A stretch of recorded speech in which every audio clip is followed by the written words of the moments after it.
Hello friend, मैं आनंद राज आप सबों के बीच। देखिए, आज हम बहुत वीवीआई क्वेश्चन लेके आए हैं। देखिए, आपका जो बीएड फर्स्ट ईयर में कोर्स 6 है, जेंडर स्कूल एंड सोसाइटी, उसके उसमें एक क्वेश्चन पढ़ना है। देखिए, बहुत वीवीआई क्वेश्चन है आपके एग्जाम में, 2021 के एग्जाम में आएगा ही आएगा, समझे। देखिए, 2019 में भी ये क्वेश्चन पूछा हुआ था, समझे। देखिए, ये क्वेश्चन आपका जो जेंडर पक्षपात है या लैंगिक विभेद है या लैंगिक पूर्वाग्रह है, ये आपके सीटेट के लिए बहुत इंपॉर्टेंट है। देखिए, सीटेट का आप क्वेश्चन सीडीपी निकालिएगा, उसमें आपका 1 से 2 नंबर हर साल रहता है। इससे 2 नंबर तो आपका फिक्स है, क्वेश्चन आएगा ही आएगा, समझे। आप पेपर 1 2 भरिएगा तो 4 नंबर एंती आपका हो जाएगा, समझे।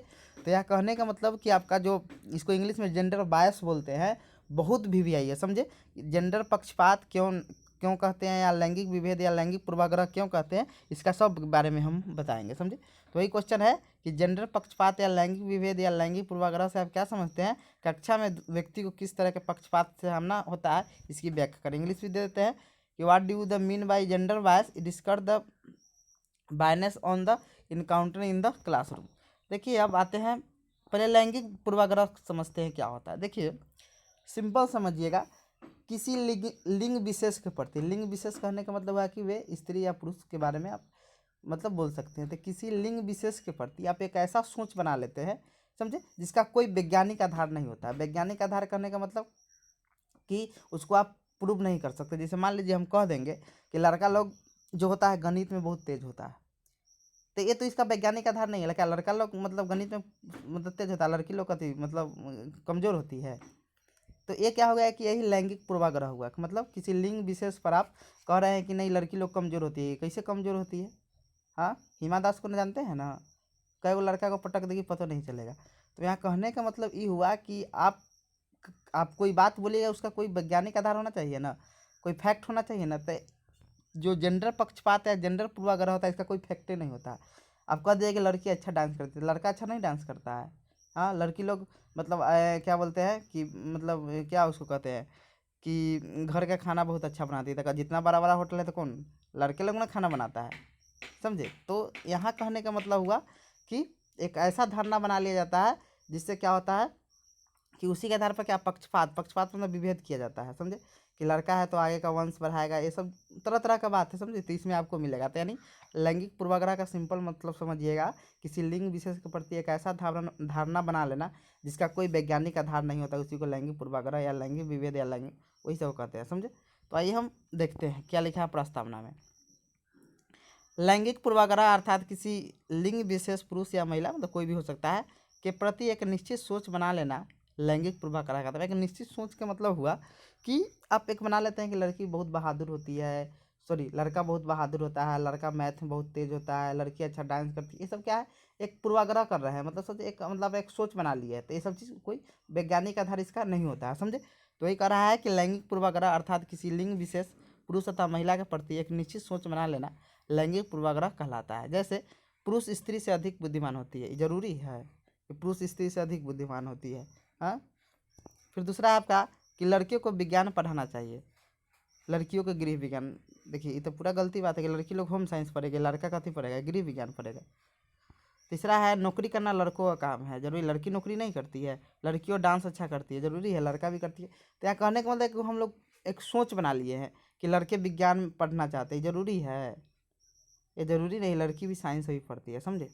तो वही कह रहा है कि लैंगिक पूर्वाग्रह अर्थात किसी लिंग विशेष के प्रति एक निश्चित सोच बना लेना क्या कहलाता है, लैंगिक पूर्वाग्रह कहलाता है।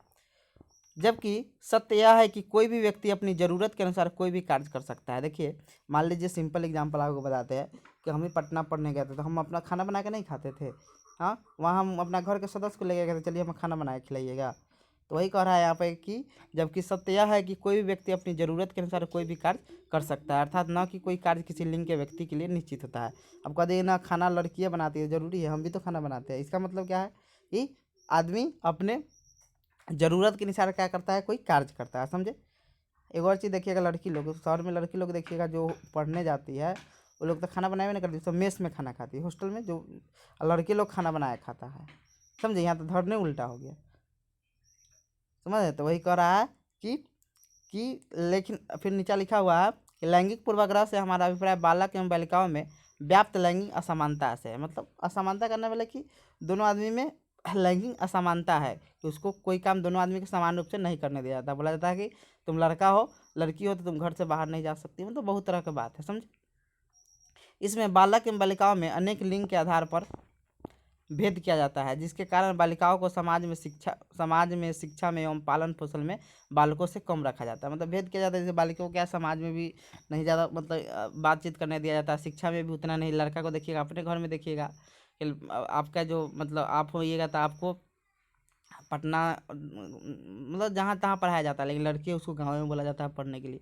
ये सब लैंगिक विभेद है, समझे, रखा जाता है, जिससे वे पिछड़ जाती है। यही लैंगिक पूर्वाग्रह है, मतलब पिछड़ जाती है। मतलब यहाँ करने का मतलब है कि लड़की को पढ़ाया क्या करेगी, शादी के बाद तो चल जाएगी दूसरे के घर, इसलिए कोई पढ़ाना नहीं चाहता, ये सोच है। तो ये सोच आपको नहीं ना, तो यही सोच को हम क्या कहते हैं, लैंगिक पूर्वाग्रह करते हैं, क्योंकि बालिकाओं एवं बालकों में यह विभेद करके लिंग के आधार पर किया जा रहा है। फिर लिखा रहा है मतलब नीचे लिखा हुआ है कि प्राचीन काल से ही बालकों को श्रेष्ठ कुल का नाम आगे बढ़ाने वाला माना जाता है, जिसके कारण बालिकाओं उपेक्षा का पात्र बनती जा रही है। मतलब प्राचीन काल से ही मतलब चलता आ रहा है कि बालकों को श्रेष्ठ मतलब श्रेष्ठ होता है, कुल का नाम करने मतलब अपना वंश का नाम बढ़ाने वाला माना जाता है, जिसके कारण बालिकाएं उपेक्षा का पात्र बनती जा रही है। इस प्रकार प्राचीन मान्यताएं, सामाजिक कुप्रथा आदि के कारण लिंग के आधार पर किया जाने वाला भेदभाव लिंगीय विभेद कहलाता है। अब देखते हैं लैंगिक पूर्वाग्रह के अर्थ एवं परिभाषा, meaning and definition of gender bias. लिखा है पूर्वाग्रह का अर्थ है कि पूर्व निर्णय है, अर्थात किसी मामले के तथ्यों की जांच किए बिना ही राय बना लेना या मन में निर्णय ले लेना, अर्थात निर्णय ले लेना। अर्थात लैंगिक पूर्वाग्रह का अर्थ है कि लिंग के बारे में तथ्यों की जांच किए बिना ही एक निश्चित राय बना लेना लैंगिक पूर्वाग्रह कहलाता है। तो क्या कहने का मतलब हुआ कि आप कोई तथ्यों की जांच पड़ताल नहीं किए ही बिना आप एक राय बना लेते हैं, एक अपना राय बना लेते हैं कि ना लड़का क्या होता है कि बहुत मजबूत होता है, समझ रहे। तो ये क्या होता है कि मतलब पहले से आप एक धारणा बना लिए जिसका कोई वैज्ञानिक आधार ही नहीं होता है, समझे। तो वही कह रहा है कि लैंगिक पूर्वाग्रह का अर्थ है कि लिंग के बारे में तथ्यों की जाँच किए बिना ही एक निश्चित राय बना लेना लैंगिक पूर्वाग्रह होता है। फिर लिखा विभिन्न मनोवैज्ञानिक एवं समाजशास्त्री ने अपने तर्क एवं चिंतन के आधार पर लैंगिक पूर्वाग्रह के निम्नलिखित परिभाषा दिए हैं। पहला परिभाषा है प्रोफेसर SK दुबे के अनुसार, लिखा हुआ है कि लैंगिक पूर्वाग्रह का तात्पर्य उन कल्पनाओं, विचार झुकाव तथा प्रवृत्तियों से होता है जो समाज द्वारा रूढ़िवादिता एवं प्राचीन परंपरा के रूप में स्वीकृत होती है एवं उनका कोई वैज्ञानिक आधार नहीं होता है। देखिए यहाँ कहने का मतलब हुआ कि देखिए प्रोफेसर SK दुबे कह रहे हैं, एकदम सिंपल भाषा में समझाते हैं कि लैंगिक पूर्वाग्रह का तात्पर्य उन कल्पना का वैसा विचार बना लेते हैं जिसके समाज द्वारा क्या होता है, रूढ़िवादिता मतलब चलते आ रहा है पीढ़ी दर पीढ़ी, और प्राचीन परंपरा के रूप में स्वीकृत करती है। जो पीढ़ी दर पीढ़ी चलती आ रही है उसको क्या करती है, स्वीकार करती है, उसका कोई वैज्ञानिक आधार नहीं होता है। दूसरा डिफिनीशन है श्रीमती RK शर्मा के अनुसार कि लैंगिक पूर्वाग्रह स्त्री पुरुष के मध्य अधिकार तथा शक्तियों का वैज्ञानिक तथा अतार्किक विभाजन है, जिसका कोई विभाजन नहीं है कि लड़की घर का काम करेगी, लड़का घर का बाहर करेगा, समझ रहे हैं ना। तो वही करा है कि लैंगिक पूर्वाग्रह स्त्री पुरुष के मध्य अधिकार तथा शक्तियों का अवैज्ञानिक तथा अतार्किक विभाजन है, जो कि स्त्री वर्ग को दुर्बल तथा निम्न स्तरीय बताने का प्रयास करता है एवं पुरुष वर्ग के प्रधानता की ओर प्रवृत्त करता है। मतलब जो लैंगिक पूर्वाग्रह क्या करता है कि स्त्री वर्ग को क्या करता है, दुर्बल तथा निम्न स्तरीय बताने का प्रयास करता है, जबकि पुरुष वर्ग को क्या करता है, प्रधानता की ओर प्रवृत्त करता है। अब देखिए लिखा हुआ है लैंगिक पूर्वाग्रह के कारण मतलब रीजन ऑफ जेंडर बायस। लिखा है लैंगिक पूर्वाग्रह के निम्नलिखित कारण पहला है प्राचीन मान्यता है। लिखा है कि अर्थवेद में स्पष्ट कहा गया है कि देखिए आप जानते हैं वेद 4 होता है, उसी में आपका अर्थवेद है। कहा गया है कि स्त्री को बाल्यावस्था में पिता के, युवावस्था में पति के तथा वृद्धावस्था में पुत्र के अधीन रहना चाहिए। कह रहा है कि देखिए प्राचीन मानता है कि अर्थवेद में भी ये लिखा गया है कि स्त्री को बाल्यावस्था में किसके, पिता के संरक्षण में, युवावस्था अपने पति के संरक्षण में, और वृद्धावस्था में अपने पुत्र के संरक्षण में रहना चाहिए। मतलब इससे क्या हो रहा है कि उसका विकास नहीं होगा, उन्हीं के अंडर में काम करना होगा।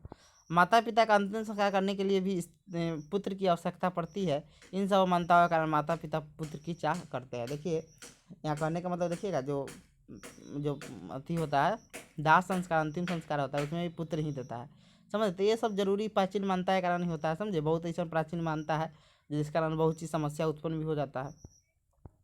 दूसरा है पुरुष प्रधान समाज। हम जानते हैं कि प्राचीन समाज पुरुष प्रधान समाज है। बच्चों के नाम के भी आगे पिता का नाम लगाया जाता है। लड़की को शादी के बाद पति के घर पर ही जाकर रहना पड़ता है। उसके बाद के के आगे उसके पति का ही नाम लगता है। पिता का संपत्ति पुत्रों को मिलती है। कहने का मतलब हुआ कि पुरुष प्रधान समाज में क्या होता है कि मतलब जो बच्चा का नाम भी पिता मतलब आगे, जैसे सचिन, रमेश, तेंदुलकर, ये सब जानते हैं ना, समझे, मतलब ऐसा नाम धरा जाएगा जिसमें मतलब पिता का नाम रहता है, समझे। तो वही कह रहा है कि बच्चों के नाम के आगे पिता के नाम लगाया जाता है। लड़की को शादी के बाद पति के घर पर ही जाकर रहना पड़ता है, उसके आगे उसके पति का नाम होता है। पिता का संपत्ति पुत्रों को मिलती है, समझे। संकीर्ण विचारधारा, अगले का पॉइंट है तीसरा आपका कि लोगों की संकीर्ण विचारधारा लड़के तथा लड़की में भेद का सब एक कारण है। लोगों का मानना है कि लड़के माँ बाप की वृद्धावस्था का सहारा बनेंगे। देखिए सबसे बड़ा गलती है, समझे। ज़्यादा लड़के ही मतलब माँ बाप को छोड़ देते हैं, समझे। तो ये कह रहा है कि लोगों का मानना है कि लड़के माँ बाप की वृद्धावस्था का सहारा बनेंगे, वंश को आगे बढ़ाएंगे, उन्हें पढ़ाने लिखाने से घर की उन्नति होगी, समझे। जबकि लड़की को पढ़ाने लिखाने से धन एवं समय की बर्बादी होगी। संकीर्ण विचारधारा है कि लड़के क्या होते हैं कि माँ बाप के बुढ़ापे के सहारा होते हैं, समझे। ये सब मतलब संकीर्ण सोच के कारण क्या होता है कि लड़का लड़की में विभेद हो जाता है। फिर आपका अगले का है मनोवैज्ञानिक कारण। लिखा है प्रारंभ से ही स्त्री के मन मस्तिष्क में यह बात बैठ जाती है कि पुरुष महिलाओं से अधिक श्रेष्ठ है। श्रेष्ठ मतलब अच्छा है, इसीलिए उन्हें पुरुषों की प्रत्येक आज्ञा का पालन करना चाहिए। पुरुष के बिना स्त्रियों का कोई अस्तित्व नहीं है। ऐसा उसके दिमाग में मतलब बैठ जाता है कि से पुरुष क्या होता है, महिला से अधिक श्रेष्ठ है, इसीलिए उन्हें पुरुषों की प्रत्येक आज्ञा का क्या करना चाहिए, पालन करना चाहिए। पुरुष के बिना स्त्रियों का कोई अस्तित्व नहीं है। अगले का आपका है चौथा पॉइंट है जागरूकता का अभाव। लिखा हुआ है शिक्षा के कमी कारण अभी भी ग्रामीण इलाकों में जागरूकता का अभाव है और ऐसा माना जाता है कि स्त्रियों का क्षेत्र घर एवं बच्चे के देखभाल तक ही है, इसीलिए उन्हें ज़्यादा शिक्षा दिलाने की आवश्यकता। देखिए गाँव में अभी भी स्त्री को मतलब लड़की को शिक्षा नहीं दिया जाता है, समझे। ये कहता है कि लड़की पढ़ के क्या करेगी, वो तो चल जाएगी फिर अपने मतलब ससुराल अपने पति के घर, तो उन्हें पढ़ाने से क्या होगा। तो वही कह रहा है कि स्त्री ऐसे भी स्त्री का क्षेत्र क्या होता है, घर एवं बच्चे के देखभाल तक ही है। ऐसे सोच के कारण क्या होता है कि मतलब जागरूकता के अभाव के कारण वो नहीं मतलब पढ़ पाती है। फिर लिखा है बाल विवाह। बाल विवाह जैसी कुप्रथा के चलते बालिकाओं को कम उम्र में शादी करके विदा कर दिया जाता है और उन्हें पढ़ने और आगे बढ़ने का अधिकार छीन लिया जाता है। मान लीजिए अब 13 साल 14 साल में कोई लड़की का आप शादी कर दीजिएगा तो वो पढ़ पाएगी, हाँ, न पढ़ पाएगी ना आगे बढ़ने का अधिकार को मतलब और पढ़ने का अधिकार छीन लिया जाता है, समझे। अब देखते हैं गरीबी। लिखा हुआ है गरीबी भारत का बहुत बड़ा अभिशाप है। बालकों की को बालिकाओं से अधिक प्राथमिकता इसीलिए दी जाती है क्योंकि वो बड़े होकर आर्थिक जिम्मेदारियों को बोझ बांटने का कार्य करते हैं। कहने का मतलब अभी भी है कि मान लीजिए कोई गरीब है तो कोई कर्जा उर्जा लेकर अपना बेटा का एडमिशन करवा लेता है कि मेरा बेटा पढ़ेगा, जॉब करेगा तो हमको पैसा देगा, समझे। लड़की को पढ़ाएगा क्या होगा, समझे। तो यह कहने का मतलब हुआ। और एक और चीज़ क्या है कि पढ़ाया जाता है कि से पढ़ेगा तो हमारा अथी करेगा कि यही ना रहना है उसको। तो यही करा है गरीबी भारत का बहुत बड़ा अभिशाप है। बालकों को बालिकाओं से अधिक प्राथमिकता, देखिएगा जमीन बेच के अपना बेटा के कहूँ एडमिशन करवा, लेकिन लड़की को जमीन बेच के पढ़ाया कोई नहीं, बहुत कम में मिलेगा जो पढ़ाता है। इसीलिए दी जाती है क्योंकि बड़े होकर आर्थिक जिम्मेदारी को बोझ उठाने का काम करेगा, जितना घर का जिम्मेदारी होगा उसका वो काम करेगा। सातवां आपका है सुरक्षा के कारण। प्रकृति ने स्त्री को मानसिक तौर पर बहुत मजबूत बनाया। देखिए बहुत ज़्यादा बहुत चीज़ सहन कर लेती है तो ये किसी को नहीं बताती है, समझे। बहुत चीज़ सहन करती है, समझे। तो वही कह रहा है कि प्रकृति ने स्त्री को मानसिक तौर पर बहुत मजबूत बनाया, फिर भी शारीरिक तौर पर उन्हें पुरुषों से कमजोर है। इसीलिए यह समझा जाता है कि स्त्री को हमेशा पुरुष के सहारे ही की आवश्यकता है। फिर आपका आगे क्या है सरकारी उदासीनता। लिखा है सरकार लिंग में भेदभाव करने में लोगों के साथ सख्त कार्रवाई नहीं करती, जिसके कारण चिकित्सालयों एवं निजी अस्पतालों में भ्रूण की जांच एवं कन्या भ्रूण हत्या का कार्य बहुत तेजी से हो रहा है। देखिए मान लीजिए किसी को लड़का चाहिए, भ्रूण का जांच करवा, लड़की होगी तो उसको क्या कहेगा, उसको मुआ दे, जिससे सेक्स रेशियो क्या होगा, गड़बड़ा जाएगा, समझे। जैसे हरियाणा में देख रहे हैं लड़की संख्या कितना कमी है, या उदासीनता होगा, गलती लिखा गया है यहाँ पर, उदासीनता होगा। फिर है लैंगिक पूर्वाग्रह का प्रभाव। देखिए लैंगिक पूर्वाग्रह होगा तो क्या क्या प्रभाव पड़ा है। लिखा हुआ है लैंगिक पूर्वाग्रह के कारण समाज पर बहुत से कुप्रभाव पड़ते हैं जो इस प्रकार है। पहला है कन्या भ्रूण हत्या। लैंगिक पूर्वाग्रह के प्रभाव से कन्या भ्रूण हत्या बहुत तेजी से बढ़ रहा है। मतलब वही है कि लड़की पढ़ के क्या आगे करेगी, यही सब है। तो लड़की को क्या करता है, कन्या भ्रूण हत्या तेजी से हो रहा है, समझे। कि लड़की होगी तो उसको पढ़ाना होगा, ये सब चीज़ बहुत तरह के मतलब सोच है उसके कारण। असंतुलित लिंगानुपात करा है कन्या भ्रूण हत्या के बढ़ते चलन के कारण धीरे धीरे समाज में स्त्रियों की संख्या कम होने लगी है, जिससे असंतुलित लिंगानुपात हो गया, मतलब सेक्स रेशियो गड़बड़ा गया है, समझ रहे हैं ना। मतलब कहने का मतलब हुआ कि भ्रूण का हत्या करता जाएगा महिला भ्रूण का, तो उससे क्या होगा कि मतलब सेक्स रेशियो घट जाएगा। फिर है मानसिक कुप्रभाव, लिखा है हर जगह भेदभाव को सहन कर महिलाएं मानसिक रूप से कुंठित हो जाती है, जिससे उनकी मानसिक स्वास्थ्य पर भी इसका प्रभाव। सही बात है, कोनो बार बार उसके साथ मतलब भेदभाव करेगा तो क्या होगा कि वो महिला मानसिक रूप से क्या हो जाएगी, कुंठित हो जाएगी। अब देखते हैं लैंगिक पूर्वाग्रह की समाप्ति के उपाय कौन कौन कर सकते हैं। तो लिखा है लैंगिक पूर्वाग्रह के समाप्ति के निम्नलिखित उपाय है। पहला है जागरूकता का प्रचार, लिखा है किसी भी तरह की सामाजिक बुराई को दूर करने का एकमात्र उपाय समान जन में जागरूकता, जन मतलब होता है आदमी, समान जन में जागरूकता लाना है। इसके लिए सरकार, शिक्षण संस्थान, अखबार, टीवी, रेडियो आदि पर जागरूकता का प्रचार करना चाहिए। अब देखते हैं बालिका शिक्षा पर प्रचार, लिखा है लिंग भेद का बहुत बड़ा कारण महिलाओं लड़कियों का कम शिक्षित होना है, इसीलिए बालिकाओं के लिए अलग से स्कूल कॉलेज हो जहां आसानी एवं सुरक्षित रूप से शिक्षा ग्रहण कर सके।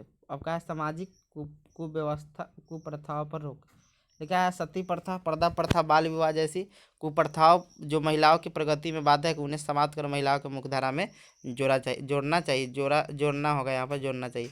अब है समानता एवं समता, लिखा है महिलाओं को सभी प्रकार के अधिकार पुरुषों के समान मिलने चाहिए और इसके लिए उन्हें विशेष अधिकार भी मिलने चाहिए कि जिससे कि वो पुरुषों की बराबरी कर सके। लिखा है पाँचवा है सुरक्षात्मक वातावरण, लिखा है महिला के खिलाफ दिन पर दिन अपराध जैसे बलात्कार, एसिड अटैक, अपहरण आदि बढ़ने से माता पिता की लड़कियों को लेकर बड़ी चिंता बढ़ती रहती है। अतः सुरक्षात्मक वातावरण होने से लड़कियों को न केवल असुरक्षा की भावना नहीं रहेगा, लड़कियों को असुरक्षा की भावना नहीं रहेगा। न केवल यहाँ काट दीजिएगा, समझे, यहाँ पर न केवल नहीं होगा।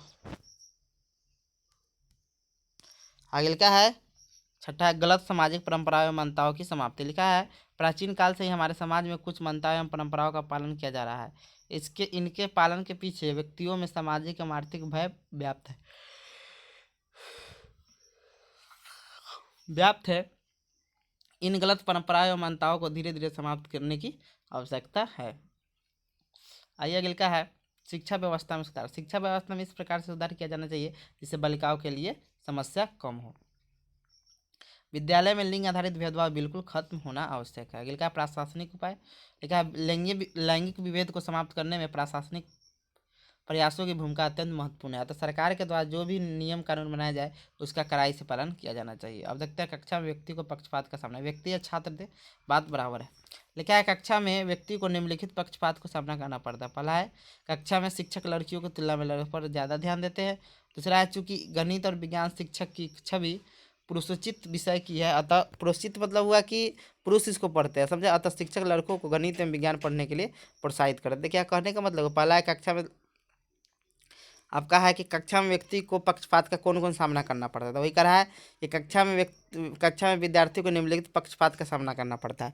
पहला आपका है कि कक्षा में शिक्षक लड़कियों की तुलना में लड़कों पर ज़्यादा ध्यान देते हैं। देखिए ये मतलब क्या है, कक्षा में जो टीचर होगा ना, मतलब बहुत ऐसा नहीं होता लेकिन होता है कुछ जो किसी लड़कों पर ध्यान देगा, कोई लड़की पर ध्यान देगा, समझे। तो ये कहा जा रहा है कि कक्षा में शिक्षक लड़कियों की तुलना में लड़कों पर ज़्यादा ध्यान देते हैं। दूसरा है चूँकि गणित और विज्ञान विषय की छवि पुरुषोचित विषय की है, मैं पुरुषोचित के मतलब कि इसका मतलब पुरुष लेते हैं, मतलब गणित और विज्ञान, अतः शिक्षक लड़कों को गणित एवं विज्ञान पढ़ने के लिए प्रोत्साहित करते हैं। ये भी क्या है, एक मतलब देखने को मिलता है। तीसरा आपका है कि शिक्षक कक्षा में लड़कों से ज़्यादा चुनौतीपूर्ण प्रश्न पूछते हैं। एकदम बिल्कुल ही ज़रूरी नहीं है कि मतलब देखिए ये सब क्या है आपका कि ये सब सामना करना पड़ता है आपका कक्षा में। जो शिक्षक होते हैं कक्षा में लड़कों से ज़्यादा चुनौतीपूर्ण सवाल पूछते हैं। चौथा है आपका एक शिक्षक छात्र के मध्य जितनी स्वस्थ अंतक्रिया होती है, स्वस्थ मतलब अच्छा बातचीत होती उतनी एक छात्रा के साथ नहीं होती है, मतलब एक छात्रा के साथ, ये भी एक मतलब देखने को मिलता है। फिर अगले का पाँचवा है कि शिक्षक गणित, डांस, पेंटिंग में छात्रों को ज़्यादा प्रोत्साहित करते हैं, समझे, तो ये भी एक देखने को पक्षपात मिलता है। अब देखते हैं छठा आपका कि कक्षा में शिक्षक के भाषा में भी लैंगिक असमानता का या लैंगिक पूर्वाग्रह दिखाई देता है। जैसे यदि एक लड़का कक्षा में रोता है तो सामान्य तौर पर इसे यह कहकर चुप कराया जाता है कि लड़के तो बहादुर होते हैं, समझे, कि रोती तो लड़कियां हैं, समझे, यहाँ कहने का मतलब ये है, समझे। तो ये कह रहा है कक्षा में शिक्षकों को भाषा में भी लैंगिक असमानता या लैंगिक पूर्वाग्रह दिखाई देता है। जैसे यदि एक लड़का कक्षा में रोता हुआ समान तौर पर उन्हें यह कहकर चुप कराया जाता है कि लड़के तो बहादुर होते हैं। अब आइए निष्कर्ष पाते हैं कि उपरोक्त विवरण से स्पष्ट होता है कि भारतीय समाज में लैंगिक पूर्वाग्रह बहुत ज़्यादा देखने को मिलता है। जैसे लड़के के जन्म पर खुशियाँ मनाई जाती है तो वही लड़कियों के जन्म होने पर लड़की के लिए प्रार्थना किया जाता है। मतलब लड़का का जन्म होगा तो एकदम खुशी मनाएगा, एकदम भोज करेगा। जब लड़की का जन्म होगा तो कुछ नहीं, समझे, लड़के होने के लिए और आगे प्रयास करेगा। तो ये आपका लैंगिक पूर्वाग्रह खत्म हो गया। और भी आपको निष्कर्ष बनाना था, लिख सकते हैं। देखिए अब जल्दी जल्दी आपका कोर्स कंप्लीट करवा देंगे, समझे। Thank you.